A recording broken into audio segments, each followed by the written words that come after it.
Shalom semua. Di sini saya Seldia bersama dengan Kak Marliani akan menyampaikan bagaimana sistem budaya dari suku Tionghoa melalui video berikut. Melalui sistem budaya suku Tionghoa akan diawali dengan asal-usul suku Tionghoa, yaitu berasal dari berbagai dinasti Tiongkok kuno seperti dinasti Han dan Ming yang memiliki sejarah panjang sejak ribuan tahun lalu.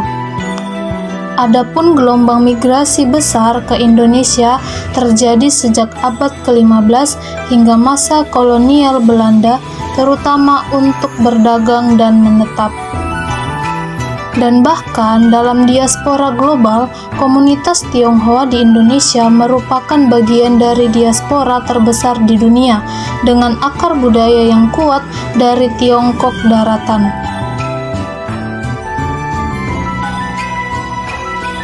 Lokasi persebaran dari suku Tionghoa tersebar dengan secara geografis, yaitu terpusat pada kota-kota besar seperti Jakarta, Medan, Surabaya, dan Pontianak, dan bahkan di komunitas besar yaitu di Singkawang dan Manado.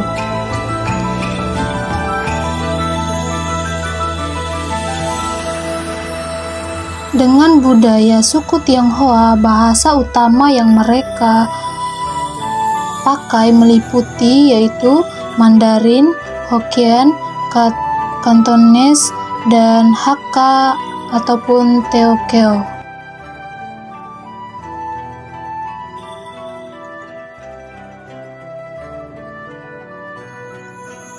Dalam budaya suku Tionghoa, adapun sistem kepercayaan yang menjadi mayoritas mereka menganut agama yaitu Konghucu, Buddha, Taoisme, dan sebagian kecil Kristen.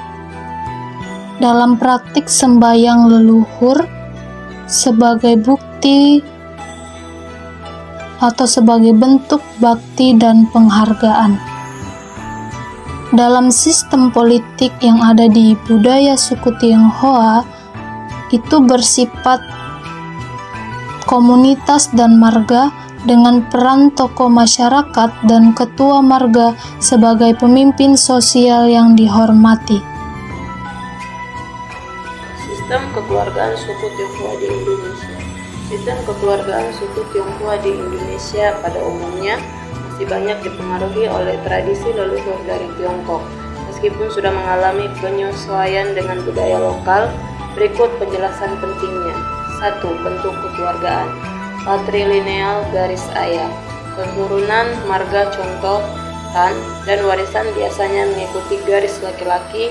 Anak laki-laki dianggap penerus marga, sedangkan anak perempuan jika menikah masuk ke keluarga suami. Keluarga besar, extended family.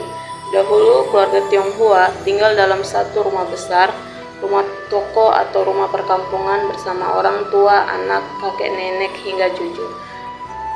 2. Peran dalam keluarga. Ayah, sebagai kepala keluarga, pemimpin utama, pencari nafkah, penerus marga. Ibu, pengatur rumah tangga, mendidik anak, menjaga harmoni keluarga.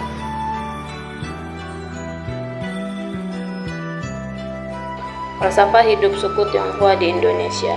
Falsafah hidup suku Tionghoa di Indonesia berakar pada ajaran leluhur dari Tiongkok, terutama Konfusianisme, Taoisme, dan Buddhisme. Namun sudah menyesuaikan dengan kehidupan di Indonesia. Yang pertama, bakti kepada orang tua dan leluhur.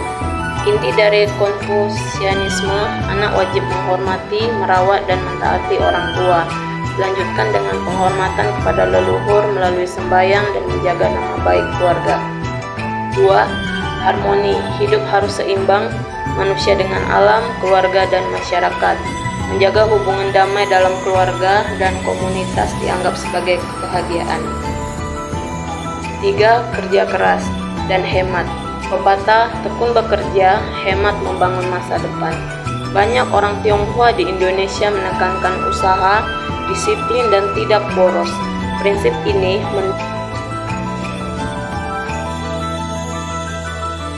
Ciri khas dan stereotipe suku Tionghoa di Indonesia. Stereotipe positif, ulet dan pekerja keras, dianggap rajin bekerja, tidak mudah menyerah, pandai berdagang, sering dikaitkan dengan usaha toko, perdagangan, kuliner, hingga bisnis besar. Hidup hemat dan disiplin, tidak boros, teliti mengatur keuangan. Makanan khas suku Tionghoa di Indonesia berkembang dari kuliner perantau Tionghoa yang kemudian berbaur dengan bahan dan selera lokal. Inilah yang melahirkan banyak makanan peranakan Tionghoa Indonesia yang sekarang populer.